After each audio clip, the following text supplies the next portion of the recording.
جنت میں جو عورتیں ہوں گی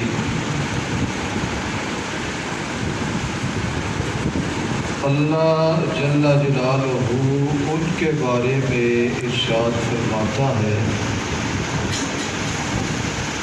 فَجَعَلْنَاهُنَّ أَبْكَارًا، کہ جنت میں ساری عورتیں کنواری ہوں گی۔ جنت میں ساری عورتیں کنواری ہوں گی۔ یہاں اگر کوئی 120 سال گزار کے بھی گڑیا جائے گی، جب جنت میں داخلہ ملے گا وہ کنواری عورت ہوگی۔ آگے ارشاد باری تعالیٰ ہے عُرُبًا أَتْرَابًا۔ عُرُبًا کا مطلب ہے دل و جان سے محبت کرے گی،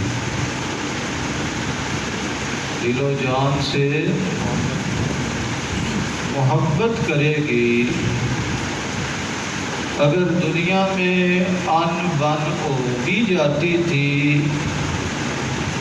بیوی سے لگتی نہیں تھی، یا وہ مزاج شناس نہیں تھی، قدر نہیں کرتی تھی، لڑائی جھگڑے کرتی تھی، اللہ کے فضل سے جنت میں عُرُبًا وہی عورت دل و جان سے پیار کرے گی۔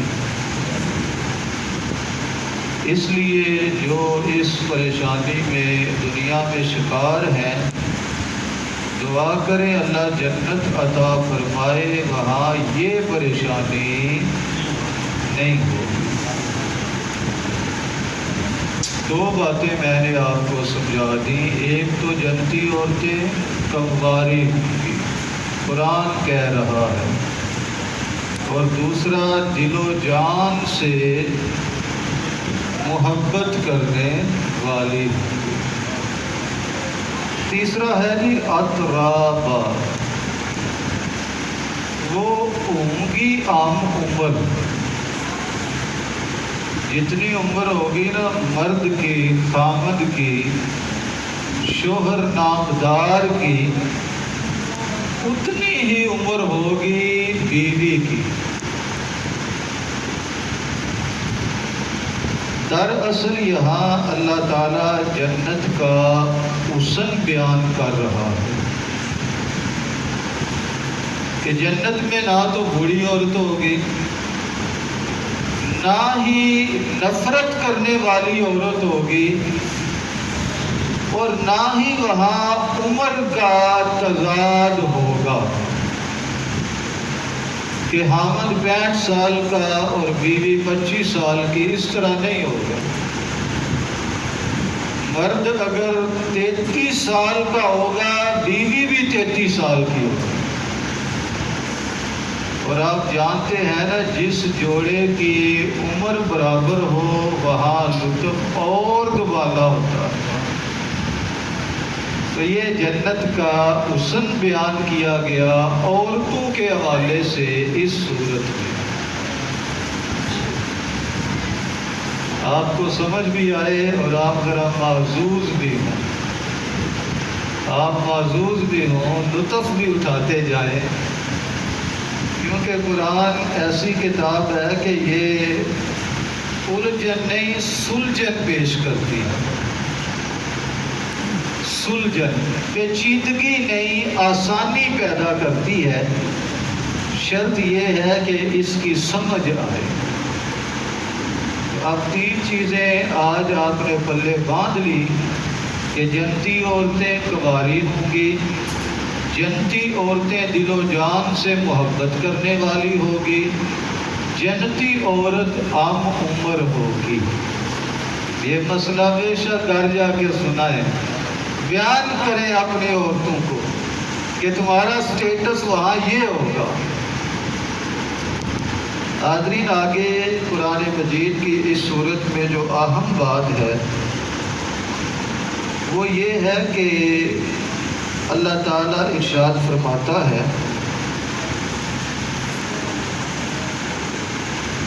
اَأَنْتُمْ تَزْرَعُونَهُ أَمْ نَحْنُ الزَّارِعُونَ۔ یہ کھیتی، یہ فصل، اس پہ غور کیا کرو۔ صرف اتنا کام ہی نہیں کہ بس بھی سٹ آئے تے پانی لاندے رہے تے پک گئی تے وڈ لئی تے ویلے ہو گئے۔ ہر چیز میں اللہ تعالیٰ کی قدرت کے جلوے نظر آتے ہیں، رنگ نظر آتا ہے اگر بندہ ایک چیز کو ہی پکڑ لے، غور کرے۔ یہ پھول ہے نا، پھول، اس پہ غور کریں، خوشبو دیکھ کے اللہ یاد آئے گا، اس کا رنگ دیکھ کے اللہ یاد آئے گا، اس کا حسن دیکھ کے اللہ یاد آئے گا۔ واہ مالک تیری کیا شان ہے، جس کا بنایا ہوا پھول اتنا خوبصورت ہے، وہ مالک کتنا خوبصورت ہوگا، اس کی شان بے نیازی کیا ہوگی۔ اس لیے کائنات کی ہر چیز میں غور کریں، اللہ کی قدرت اور اس کے جلوے عیاں ہوتے ہیں۔ اب اس آیت میں اللہ فرما رہا ہے کھیتی کو غور کرو، کھیتی کو۔ مالک کیا غور کریں، اس میں کیا چیز ہے جس کو تیرا حکم ہے کہ غور کرو۔ اللہ فرماتا ہے تم ایک بیج کاشت کرتے ہو، ہوتا وہ ایک دانہ ہے گندم کا، چلو باجرے کا اور چھوٹا، ایک باجرے کا دانہ، اس پہ غور کرو، جسے تم مٹی کے نیچے دبا کے آتے ہو، وہ گل جاتا ہے، اپنے آپ کو ختم کرتا ہے، پھر اللہ اسی باجرے کے ایک چھوٹے سے دانے پہ کتنا بڑا ٹانڈا لگاتا ہے، پھر اس پہ سکتا کیسا لگتا ہے۔ دانا تو ایک تھا جو ہاتھ میں ملا، اور اللہ نے رنگ ایسا لگایا کہ اوپر انسان کے قد سے بڑا ٹانڈا بھی ہے، اور 1 فٹ کے قریب اس کے اوپر سکتا بھی لگا ہوا ہے، اور اس سکتے میں دانے کتنے ہیں یہ تو اللہ ہی جانتا ہے۔ بندہ اگر سکے کو لے کے بیٹھ جائے نا، میں گنوں اس میں دانے کتنے ہیں، گن تو لے گا لیکن محنت بڑی ہے، اور شاید ایک سکے کے دانے گن کے بندہ کانوں کو ہاتھ لگا دے کہ بس ہے میری توبہ، دوجا سکہ میں نہیں گن سکتا۔ اللہ فرماتا ہے اسی آیت میں اَأَنْتُمْ تَزْرَعُونَ، کیا تم کاشت کرتے ہو یا ہم کاشت کرتے ہیں؟ اللہ کاشت کرتا ہے، پروان اللہ چڑھاتا ہے، ہم تو ہیلا کرتے ہیں، تھوڑا سا بیج ڈالا، ہل چلائی، پانی لگایا، گوڈی کی، اب اسے اتنا دراز قد عطا فرمانا، اللہ فرماتا ہے یہ میرا کام۔ پھر حاضرین محترم اسی صورت واقعہ کے اندر ایک اور آگے جو اہم مضمون ہے وہ یہ ہے کہ أَفَرَأَيْتُمُ الْمَاءَ الَّذِي تَشْرَبُونَ، کیا وہ پانی جو تم پیتے ہو اس پہ بھی کبھی غور کیا تم؟ حالانکہ پانی اتنی بڑی اللہ کی نعمت ہے، اللہ فرماتا ہے میں نے ہر چیز پانی سے بنائی، اور جو چیز بنتی ہے اس کے بناوٹ پہ غور کر لے، پانی کا استعمال مست ہے، لوہا ہو، اینٹ ہو، سیمنٹ ہو، جو کچھ بھی ہے پانی کا استعمال ضروری ہے۔ ایک یہ نعمت نہ ہو، پانی کی نعمت، اور ساری نعمتیں ہوں تو شاید انسان زندہ نہ رہ سکے۔ اور ہم کبھی غور کریں، جسم ناپاک ہوتا ہے، لچ لچ کر رہا ہوتا ہے، پانی کتنی بڑی نعمت ہے، اسے استعمال کرتے ہیں، پاکیزگی بھی ملتی ہے، صفائی بھی ملتی ہے، نفاست بھی ملتی ہے، طہارت بھی مل جاتی ہے۔ کتنی بڑی نعمت ہے یہ پانی۔ اب اس آیت میں اللہ تعالیٰ اشارہ اس طرف کر رہا ہے کہ جو پانی زمین کے اندر سے تمہیں ملتا ہے، یہ پانی آتا کہاں سے؟ ہماری سائنس کہتی ہے کہ سمندر سے بہارات اٹھتے ہیں، وہ بہارات اوپر جاتے ہیں۔ اب سمندر کا پانی جو ہے وہ کھارا بھی ہے اور بدبودار بھی ہے۔ شاید آپ میں سے کسی کو اتفاق ہوا ہو، مجھے اتفاق ہوا ہے کہ اس کا پانی اس طرح چلو بھر کے میں نے سونگا بھی تھا اور تھوڑا سا پیا بھی تھا۔ اس میں یہ دو چیزیں ہیں، نمکین کھارا بھی اور بدبودار پانی ہے، سمیل آتی ہے۔ اب اسی پانی سے بہارات اڑ کر اوپر جاتے ہیں،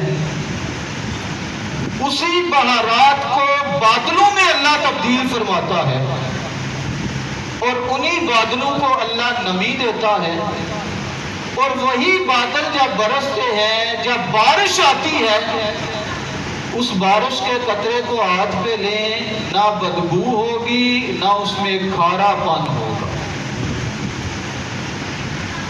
حالانکہ جہاں سے گیا تھا وہ تو نمکین پانی تھا اور بدبودار پانی تھا۔ اللہ فرماتا ہے ذرا اس پہ غور کرو، کون ہے جو تمہیں کھارے پانی سے میٹھا پانی دے دیتا ہے؟ کون ہے جو نمکین پانی کے بہارات جاتے ہیں اور ان سے تمہیں میٹھے بارش کے قطرے عطا فرماتا ہے؟ ذرا اس پہ غور کرو۔ یہ اس صورت میں، صورت واقعہ میں اللہ پیغام دے رہا ہے۔ پھر وہی پانی جب زمین پہ آتا ہے، کچھ لوگ سٹاک کر لیتے ہیں، کچھ ڈیمز کے اندر جمع ہو جاتا ہے، کچھ پانی زمین جذب کر لیتی ہے، زمین کی تہہ میں چلا جاتا ہے، اور ہم بور کر کے نل کے ٹیوب ویل مشینیں لگاتے ہیں، تو دراصل یہ وہی پانی ہوتا ہے جو سمندر سے بہارات اڑ کے اوپر گئے، اوپر سے بارش بن کے نیچے آئی، نیچے سے وہ پانی زمین کی تہہ میں گیا، اس طرح سے پھر ہم وہ پانی حاصل کرتے ہیں۔ تو اللہ تعالیٰ فرماتا ہے غور کرو اس پانی پہ جسے تم پیتے ہو، جب اس کی یہ ساری باریکیاں تمہارے سامنے آئیں گی تو تمہیں ماننا پڑے گا کہ کوئی ذات ہے جو یہ نظام چلا رہی ہے۔ اور نصرت نے بھی سچ کہا تھا، وہ کس طرح ہے جی، کوئی تو ہے جو نظام ہستی چلا رہا ہے، وہی خدا ہے، وہی خدا ہے، وہی خدا ہے۔ بعض اوقات اس طرح ہوتا ہے نا، فصل تیار ہوتی ہے، بارش بالکل آ جاتی ہے، ہم کانوں کو ہاتھ لگا رہے ہوتے ہیں پتہ نہیں کیا بنے گا، لیکن ذرا غور کریں وہ مالک رازق موجود ہے، اس نے رزق دینا ہے۔ کبھی اس طرح نہیں ہوتا کہ روئے زمین سے سارا رزق ہی ختم ہو جائے۔ ایک علاقے میں ایسا طوفان آندھی آئی، دوسرے کو اللہ سیو کرتا ہے، دوسرے میں آئے اللہ پہلے کو سیو کرتا ہے، اس لیے کہ اس نے وعدہ کیا ہوا ہے زمین پہ جو بھی چوپایا ہے انسان ہے، اس کا رزق رب العالمین نے اپنے ذمہ کرم پہ لیا ہوا۔ حاضرین محترم، اسی صورت میں آگے ایک اہم بات جو بیان کی گئی، میں پھر عرض کرتا چلوں کہ یہ صورت واقعہ ہم تلاوت کر رہے ہیں، پچھلے سے پچھلے جمعۃ المبارک پر آدھی صورت ہم نے پڑھی، آدھی انشاءاللہ آج مکمل کر دیں گے۔ اسی صورت میں اللہ تعالیٰ فرماتا ہے کہ فَلَا أُقْسِمُ بِمَوَاقِعِ النُّجُومِ، مجھے قسم ہے ستاروں کے واقعہ ہونے کی۔ اب یہ ستارے کیا ہیں، واقعہ کہاں ہوتے ہیں، اللہ قسم کیوں کھا رہا ہے؟ مفسرین کرام نے یہاں سمجھانے کے لیے دو باتیں ذکر کی ہیں۔ کہ اس سے مراد یہ ہے، نجوم سے مراد صحابہ کرام ہیں، اور واقعہ ہونے سے مراد وہ جگہ جہاں وہ سجدے کیا کرتے تھے۔ اگر ہم اسے آسان لفظوں میں سمجھنے کی کوشش کریں تو یہ ہے، وہ جگہ جہاں صحابہ سجدے کیا کرتے تھے، اللہ ان جگہوں کی قسمیں کھا رہا ہے۔ اور ایک تفسیر یہ بھی ملتی ہے، صحابہ کے مزارات کی اللہ قسم کھا رہا ہے۔ اب جس کا جو دل کرے وہ سودا قبول کر لے، یہاں کسی کے اوپر ہم ٹھونس نہیں رہے کہ یہ بات ہی قبول کرو۔ جو تفسیر ہے میں نے وہ دونوں چیزیں آپ کے سامنے رکھی ہیں۔ اب یہ قسم اللہ نے کھائی، حالانکہ اللہ کو قسم کھانے کی ضرورت، اللہ کو قسم کھانے کی ضرورت، بولو اللہ کو قسم کھانے کی ضرورت، بولوا اس وقت ریاں کے پتہ لگے تھوڑا میرا رابطہ ہے۔ اللہ تعالیٰ جب قسم کھاتا ہے، میں قسم کھاؤں میری ضرورت ہے، آپ قسم کھائیں آپ کی ضرورت ہے، بات کو پکا کرنا ہوتا ہے، سچ یا جھوٹ نکھیڑنا ہوتا ہے، لیکن اللہ تو ان ساری چیزوں سے پاک ہے، اسے قسم کھانے کی حاجت نہیں، ضرورت نہیں، وہ تو بے نیاز ہے، بے نیاز ہو کے بھی قسم کھا رہا ہے۔ مطلب یہ ہے کہ آگے جو اللہ بات بیان کرنے والا ہے وہ عام بات نہیں، خاص الخاص بات ہو۔ اب وہ بات کیا ہے وہ آگے پڑھتے ہیں۔ اللہ جل مجدہ الکریم ارشاد فرماتا ہے، وَإِنَّهُ لَقَسَمٌ لَوْ تَعْلَمُونَ عَظِيمٌ، کہ لوگوں جو میں نے قسم کھائی ہے نا ستاروں کے واقعہ ہونے کی، اگر تمہیں پتہ چل جائے، شعور آ جائے، علم ہو جائے، تو یہ چھوٹی قسم نہیں، عظیم، یہ بہت بڑی قسم ہے۔ اب انسان کی توجہ اور بڑھتی جاتی ہے۔ پہلے توجہ ہوئی کہ اللہ قسم کھا رہا ہے، پھر آگے فرمایا میں نے جو قسم کھائی عظیم قسم کھا رہا ہوں۔ بندہ اور توجہ کرتا ہے کہ آگے بات کون سی ہے۔ آئیے بات سنیں، اتنی قسم کھا کے اللہ نے بات کیا بیان فرمائی، فرمایا اِنَّهُ لَقُرْآنٌ کریم، یہ قرآن کریم ہے۔ اس قرآن کی عظمت آئی نا سامنے کہ اللہ قسم کھا کے اس قرآن کو بیان کر رہا ہے۔ پہلے قسم کھائی، پھر کہا یہ قسم چھوٹی نہ سمجھنا، عظیم قسم کھا رہا ہوں۔ قسم کھا کے آگے بات بیان کی، اِنَّهُ لَقُرْآنٌ کریم، لوگوں یہ قرآن کریم ہے۔ اب کریم اللہ نے اسے کہا، ہم اپنی زبان میں تو بولتے ہیں قرآن مجید، قرآن پاک، قرآن شریف، قرآن مجید۔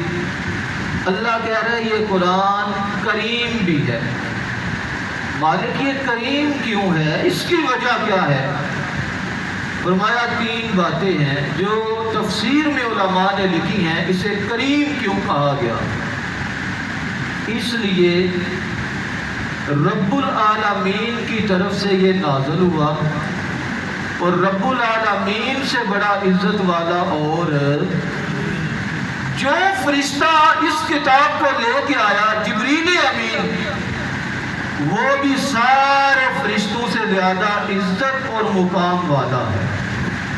اور جس نبی پہ یہ قرآن نازل ہوا وہ نبی امام الانبیاء ہے، ان سے بڑا عزت اور شان والا بھی اور کوئی۔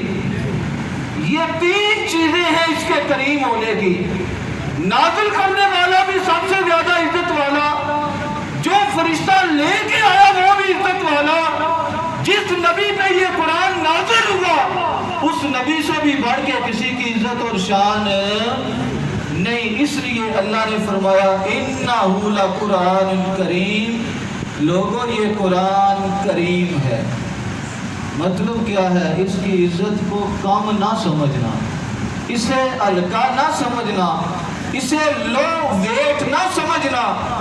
بات بات پہ قرآن کی قسم، قدم قدم پہ قرآن کی قسم، کچہریوں میں قرآن کی قسم، تھانوں میں قرآن کی قسم، قرآن کو کبھی سر پہ اٹھا کے کچہریوں میں چل پھر رہے ہیں۔ نہیں، اللہ نے فرمایا یہ قرآن کریم ہے، میں قسم کھا کے کہہ رہا ہوں، اس قرآن کی عظمت اپنے دل میں بٹھانے کی کوشش کرو۔ حاضرین محترم، آگے اسی صورت کے اینڈ پہ، بالکل آخر پہ جو بات اللہ کریم نے بیان فرمائی وہ انسان کی بے بسی، انسان کی بندہ بنتا تو بڑا کوئی ہے، پاویں میں یا تے پاویں تسی ہو، گل سچی ہے یہ اپنے پراں تے پانی کوئی بھی نہیں پہن دیتا۔ اگر مونچھے ہیں تو اسے تاؤ دے رہے ہیں ایک دوسرے کو دیکھ کر، اکیلے چل رہے ہیں تو شاید ہوش نہ ہو، سامنے آ گیا نا اگر شریک تو پھر آکڑ عجیب انداز ہو جاتے ہیں بندے کے۔ اللہ فرماتے ہیں اپنی بے بسی پہ غور کر، تیرا لخت جگر، تیرا بیٹا، تیرا نور نظر، میں اسے تیری نگاہوں کے سامنے موت کے منہ میں دھکیلتا ہوں، تو بچا تو نہیں سکتا، اگر ہمت ہے تو بچا، تاکہ تیری بہادری کا پتہ چلے۔ اے انسان تو اتنا بے بس ہے کہ تیرا بیٹا تیری آنکھوں کے سامنے اس کی روح قبض کر لیتا ہوں، تو اسے بھی نہیں بچا سکتا۔ اور پھر حاضرین محترم، آئیے اب آخری آیت تلاوت کروں۔ یہ ساری باتیں بیان کر کے شاید پچھلی باتیں آپ کو یاد ہوں یا نہ ہوں، لیکن میں جلدی جس طرح پوٹو میں کوئی پوٹو پہ چیز گنتے ہیں اس طرح گن کے آپ کو سنا سکتا ہوں۔ ہم نے جب سورت واقعہ شروع کی تھی پچھلے جمعۃ المبارک پہ، صحابہ کی شان اسی سورت سے ہم نے سمجھی تھی، اس کے بعد جنتی بچوں کی شان اسی سورت سے سمجھی تھی، اس کے بعد بیری کے درخت کا ذکر اسی سورت سے سمجھا تھا، جنت کے درخت کا بڑا ہونا اسی سورت سے سمجھا تھا، جنتی عورتوں کا کنوارا دل و جان سے پیار کرنا وہ آج اسی سورت سے سمجھا ہے، اور جنت کے اندر جو ہم نے سمندر کے پانی کی بات اسی صورت سے سمجھی، ہم نے بیج کاشت کرنے کا ذکر اسی صورت سے سمجھا، ہم نے اپنی بے بسی اسی صورت سے سمجھی۔ حاضرین محترم، ہم نے ستاروں کے واقعہ ہونے کی قسم اور قرآن کی عظمت اسی صورت سے سمجھی۔ اب آخر میں اللہ تعالیٰ جو ارشاد فرماتا ہے، پچھلی ساری باتیں اگر آپ کے ذہنوں میں نہ بھی بیٹھیں، ویسے مجھے یقین ہے کہ بیٹھ تو رہی ہوں گی، میں ایک ایک بات بڑی ٹھہر ٹھہرا کے ذہنوں میں بٹھا کے آگے چل رہا ہوں۔ اللہ فرماتا ہے ان ھذا لھو حق الیقین۔ پوری توجہ کر لیں ایک دفعہ، ان ھذا لھو حق الیقین، اور دیکھ لیں، میری طرف دیکھیں ذرا تاکہ آپ کو سمجھ آئے۔ ان ھذا لھو حق الیقین، اللہ فرماتا ہے اس صورت میں جو کچھ بیان ہوا سارے کا سارا حق ہے، سچ ہے، اور سارے کے سارے پہ یقین کرو۔ مالک اگر تو یہ نام بھی کہتا، ہماری کیا جرت تھی کہ بات تیری اور ہم یقین نہ کریں؟ تو ہے ہی بادشاہوں کا بادشاہ، تیری بات کو کون جھٹلا سکتا ہے؟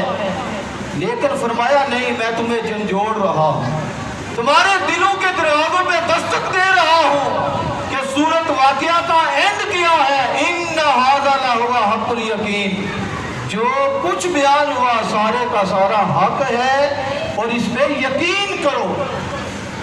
فسبح باسم ربک العظیم، اے میرے حبیب اپنے عظیم رب کی تسبیح کیا کرو، اپنے عظیم رب کی تسبیح کا مطلب ہے پڑھا کرو سبحان اللہ سبحان اللہ سبحان اللہ، الحمدللہ الحمدللہ الحمدللہ، اللہ اکبر اللہ اکبر اللہ اکبر۔ اللہ تعالیٰ حکم تو اپنے نبی کو فرما رہا ہے، لیکن پیغام تمام امت کے لیے ہے جو قیامت تک آنے والی ہے کہ کس کی تسبیح کرنی چاہیے؟ اللہ کی۔ کس کی تسبیح کرنی چاہیے؟ اللہ کی تسبیح۔ آدمین محترم، اللہ کے نبی تھے حضرت داؤد علیہ السلام، وہ اللہ کی جب تسبیح کرتے تھے نا، اللہ کا ذکر کرتے تھے، اللہ کا ذکر جب کرتے تھے تو پرندے بھی ان کے ساتھ ذکر کرتے تھے، اتنی لے سے، اتنے مزے سے اور اتنے مگن ہو کر اس انداز میں اللہ کا ذکر کرتے، پرندے بھی ساتھ ذکر کرتے تھے، پہاڑوں سے بھی آواز آتی تھی۔ اللہ اپنے حبیب کو کہہ رہا ہے میرے حبیب تم بھی میری تسبیح کرو۔ میرا یقین کہتا ہے اور مفسرین کرام نے لکھا ہوا ہے کہ جب اللہ کے نبی آمنہ کے لال تسبیح کرتے ہوں گے اللہ کی، آسمان کی بلندیاں بھی اللہ کی تسبیح کرتی ہوں گی، سمندر کی گہرائیاں بھی اللہ کی تسبیح کرتی ہوں گی، یہ ہوائیں، یہ فضائیں، ہر چیز آمنہ کے لال کے ساتھ مل کر رب العالمین کی تسبیح کرتی ہوگی۔ اللہ تعالیٰ مجھے اور آپ کو سورت واقعہ کے مضامین سمجھنے کی توفیق عطا فرمائے۔ آخری بات جو لنگر کے حوالے سے آپ سے گزارش کرنی ہے، ہم اس جمعۃ المبارک سے تھوڑا سا سیٹ اپ بہتر کرنا چاہتے ہیں۔ وہ اس طرح کے لنگر وسیع مقدار میں ہے، اللہ کے فضل سے ہر چیز کی ایک ترتیب ہوتی ہے، نظم و نسق ہوتا ہے، اگر اس انداز سے کریں گے تو وہ سسٹم بہتر ہو جائے گا، سسٹم بہتر ہوگا۔ وہ یہ ہے کہ ہمارے پاس اللہ کے فضل سے بڑے طلباء موجود ہیں گھر سے نظامی والے، تو آپ سارے احباب، بچے، بزرگ آخری دعا تک سارے یہاں تشریف رکھیں۔ یہ بچے انشاءاللہ آپ کے جانے سے پہلے کھانا ریڈی کریں گے، آپ جا کے ترتیب سے 2 لائنوں میں آمنے سامنے جس طرح بیٹھا جاتا ہے اس طرح آپ جا کے بیٹھتے جائیں، بڑے ادب سے ہی آپ کو انشاءاللہ لنگر پیش کریں گے، کسی کو آواز نہیں دینی پڑے گی کہ ادھر لاؤ ادھر لاؤ، یہ بڑے سلیقے سے تمام لوگوں تک لنگر ڈلیور کریں گے۔ اس پہ عمل کریں، اللہ تعالی ہم سب کی بہتری فرمائے۔ وما علینا الا البلاغ۔